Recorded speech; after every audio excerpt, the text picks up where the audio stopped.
Assalamualaikum warahmatullahi wabarakatuh. Bagaimana hari ini kabarnya? Sehat?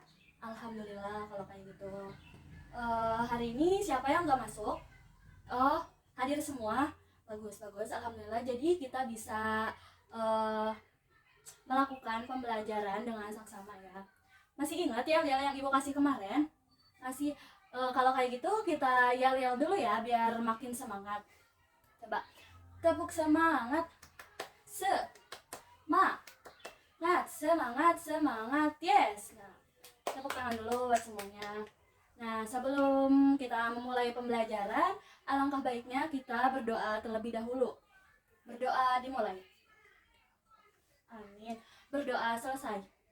Ya baik, pada pembelajaran kali ini Ibu akan menjelaskan atau menerangkan tentang akhlak tercela. Ada yang tahu gak apa sih itu akhlak tercela? Apa kamu? Iya betul, akhlak yang buruk. Kamu akhlak yang tidak baik.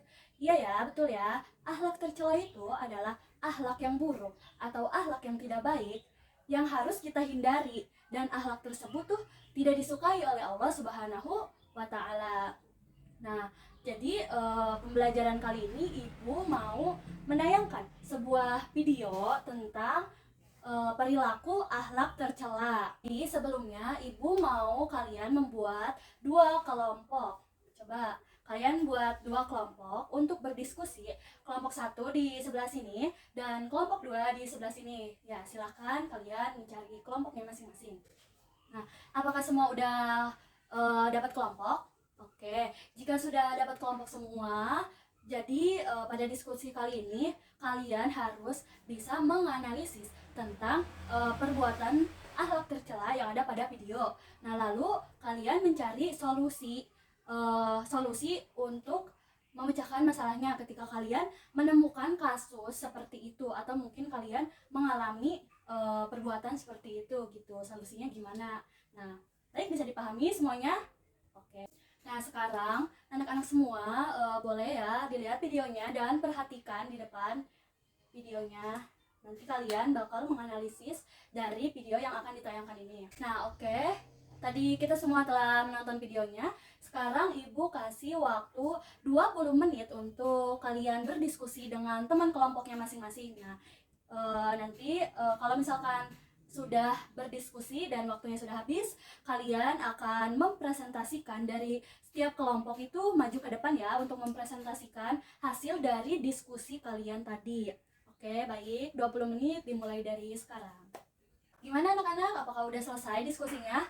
Oke, kalau misalkan udah selesai semua, kali ini kita bakal presentasiin ya hasil dari diskusi kelompok 1 dan kelompok 2. Silakan, siapa yang mau jadi perwakilan? Atau kelompok mana dulu yang mau maju ke depan? Oh, kelompok 1. Oke, boleh. Kelompok 1 silakan maju ke depan ya. Tepuk tangan dulu untuk kelompok 1. Pengertian ria. Ria adalah istilah yang berasal dari kata ariya'u yang berarti memperlihatkan atau pamer. Ria adalah perbuatan memperlihatkan sesuatu, baik barang ataupun perbuatan baik dengan maksud agar dilihat orang lain dan mendapat pujian. Dosa perbuatan ria. Ria adalah dosa besar yang sering disebut juga syirik kecil. Ria adalah dosa hati yang sangat halus dan tidak terlihat oleh orang lain. Akan tetapi bahayanya sangat besar dan ancaman hukumannya tidak main-main. Cara menghindari sifat ria. Niatkan ibadah hanya karena Allah, berdoa dan memohon pertolongan kepada Allah, mengendalikan hati, selalu mengingat Allah, menyembunyikan amal kebaikan seperti menyembunyikan aib.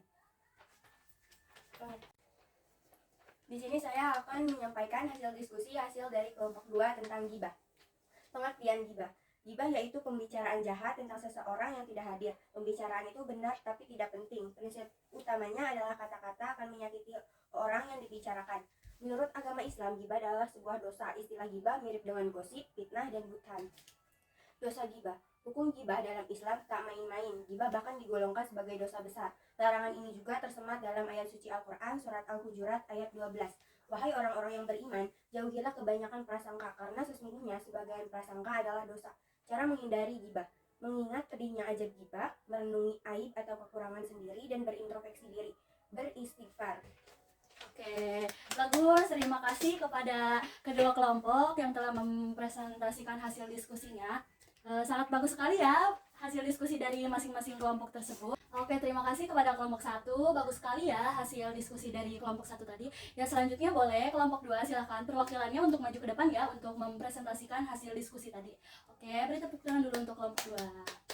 Ya, oke, jadi dapat disimpulkan dari kedua materi yang tadi sudah dipresentasikan oleh kelompok 1 dan kelompok 2, yaitu yang pertama ada ria. Ria adalah suatu perbuatan yang memperlihatkan atau pamer gitu dengan bertujuan untuk dilihat oleh orang lain. Sedangkan ghibah adalah perbuatan tercela yang membicarakan kejelekan orang lain di belakang orang yang dibicarakan tersebut. Nah, bagaimana sampai sini? Apakah ada yang ingin ditanyakan dulu?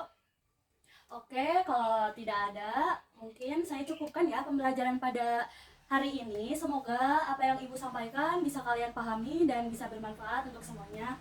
Sebelum kita menyelesaikan pembelajaran ini, marilah kita membaca hamdalah terlebih dahulu. Alhamdulillah. Baik, cukup sekian dari Ibu. Kurang lebihnya mohon maaf. Wabillahi taufiq wal hidayah. Wassalamualaikum warahmatullahi wabarakatuh. Sampai jumpa.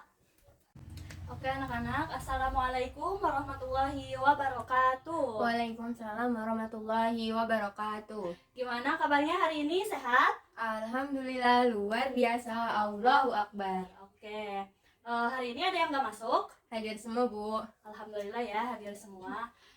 Oke, sebelum memulai pelajaran, biar kita lebih semangat lagi, masih inget gak yel-yel yang Ibu kasih kemarin? Masih inget gak? Ingat. Ya, ayo kita ituin ya yel-yelnya biar tambah semangat.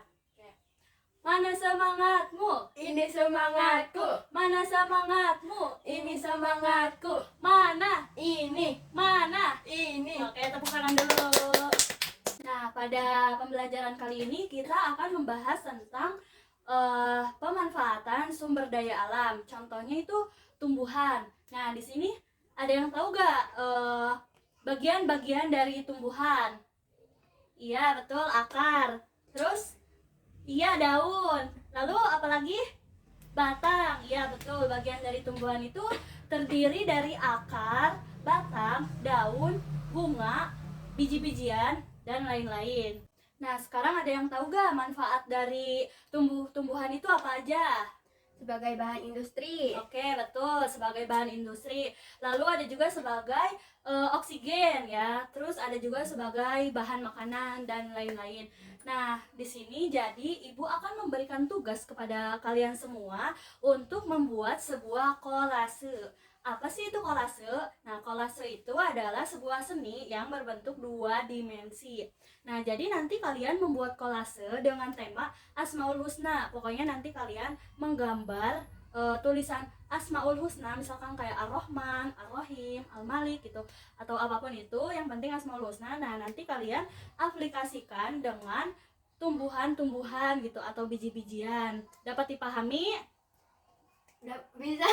Oke, bahan-bahan yang digunakan dalam pembuatan kolase tadi itu berupa ada alat tulis ya untuk menggambar tulisan Asmaul Husnanya, lalu ada kertas gambar ya pastinya, ada lem untuk menempelkan tumbuhan itu ke kertasnya, lalu ada gunting dan ada daun atau biji-bijian. Nah, biji-bijiannya itu bisa berupa kacang hijau atau kacang kedelai atau kacang merah dan lain sebagainya. Nah, Ibu kasih waktu selama 30 menit untuk kalian mengerjakan tugas tersebut. Nanti setelah 30 menit nanti kumpulkan dan masing-masing enggak ada yang perwakilan harus ada yang mempresentasikan tentang tugas tersebut gitu. Bahannya dari apa aja dan gimana cara pengaplikasiannya gitu. Bisa dipahami? Bisa. Oke. 30 menit dimulai dari sekarang. Silakan, selamat mengerjakan. Oke anak-anak, apakah tugasnya udah selesai? Sudah Bu. Baik, kalau misalkan udah selesai, siapa yang berani maju ke depan untuk menjelaskan tugas kolase yang Ibu berikan tadi? Saya Bu. Oke, boleh kamu menceritakan gimana cara membuat kolase tersebut kepada teman-teman kamu ya. Oke, silakan. Gambar ini adalah kolase bertuliskan Ar-Rahman. Tumbuh-tumbuhan yang saya pakai kacang hijau, jagung, kuaci, dan kacang merah. Langkah-langkahnya saya gambar dulu. lalu saya lem di tulisan, lalu ditempelkan tumbuh-tumbuhannya ke lem tersebut sehingga menjadi seperti ini. Ya, beri tepuk tangan dulu. Terima kasih ya, sangat bagus sekali hasilnya. Nah, anak-anak, ternyata pemanfaatan tumbuhan itu bukan hanya untuk makanan, untuk bahan industri, ataupun untuk oksigen saja ya. Ternyata tumbuh-tumbuhan itu bisa kita manfaatkan untuk membuat sebuah karya seni yang berupa kolase tadi ya, yang tadi anak-anak bikin gitu. Oke anak-anak, itulah pembelajaran kita pada hari ini. Semoga kita semua dapat memahami dan dapat mengerti gitu dalam pelajaran kali ini. Mungkin cukup sekian yang bisa Ibu sampaikan. Sampai bertemu di pertemuan selanjutnya. Wassalamualaikum warahmatullahi wabarakatuh. Assalamualaikum warahmatullahi wabarakatuh. Waalaikumsalam warahmatullahi wabarakatuh. Bagaimana kabarnya? Sehat? Alhamdulillah, luar biasa. Allahu Akbar. Oke, terima kasih. Sebelumnya, apakah ada yang nggak hadir? Hadir semua, Bu. Oke, baik. Alhamdulillah ya, semuanya pada hadir. Sebelum memulai pelajaran, alangkah baiknya kita berdoa terlebih dahulu. Berdoa dimulai. Berdoa selesai. Ya baik, oke anak-anak. Pada pertemuan kali ini kita akan membahas tentang najis. Coba Ibu mau tanya, siapa yang tahu apa itu najis? Kotoran, Bu. Iya betul, kotoran ya. Najis adalah kotoran atau bisa disebut dengan benda yang jijik gitu atau kotor lah ya. Nah di sini itu najis dibagi dalam 3 bagian. Yang pertama itu ada najis mukhafafah, yaitu najis yang ringan. Nah contohnya itu air kecil bayi yang belum berumur 2 tahun, dan cara mensucikannya itu cuma dipercikin aja tuh air ke si najisnya itu. Nah yang kedua yaitu najis mutawasito, yaitu najis yang ringan atau sedang. Nah contohnya tuh seperti kotoran binatang ya. Cara mensucikannya itu dibersihkan dulu najisnya sampai baunya, rasanya, sama warna si kotorannya itu hilang. Terus yang ketiga itu ada najis mughalladzah. Nah ini tuh najis yang berat ya. Contohnya seperti najis anjing, babi, dan sejenisnya. Cara membersihkannya itu dengan membasuh 7 kali, dan salah satunya itu harus menggunakan debu atau tanah. Bagaimana anak-anak? Paham? Paham. Oke. Nah, anak-anak, di sini Ibu punya papan yang bertuliskan ini kolom najis mukhafafah, ini kolom najis mutawasito, dan ini kolom najis mughalladzah. Nah, Ibu akan memberikan beberapa gambar kepada kalian. Nah, terus kalian mempasangkan si gambar ini ke kategori najis sesuai gambar ini gitu. Misalkan kayak ini kan gambar anjing. Di anjing kan merupakan itu ya najis mughalladzah atau najis besar. Nah, nanti kalian tempelkan di ini mughalladzah gitu. Bisa dipahami? Bisa. Nah, coba sekarang siapa yang mau nempel atau bisa menjelaskan kembali gitu tentang najis-najis dan cara pensuciannya? Siapa yang bisa? Saya. Oke, boleh kamu. Silakan ke depan maju. Nah, jadi kita mau mencocokkan gambar ini ke dalam kolom yang ini. Oke, boleh silakan.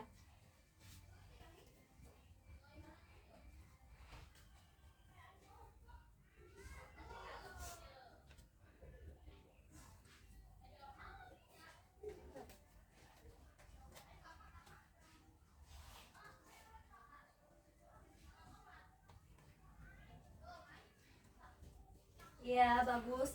Boleh tolong menjelaskan itu seperti apa?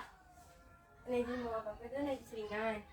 Cara mensucikannya cukup dipercikan air ke yang terkena najis itu. Iya. Najis mutawasito, najis sedang. Membersihkannya cukup dengan air bersih. Ya, lalu Najis mughalladzah itu najis yang berat. Cara mensucikannya menggunakan air 7 kali, dan bisa pakai salah satunya pakai tanah atau debu. ya, terima kasih. Beri tepuk tangan dulu. Oke, bagus sekali ya.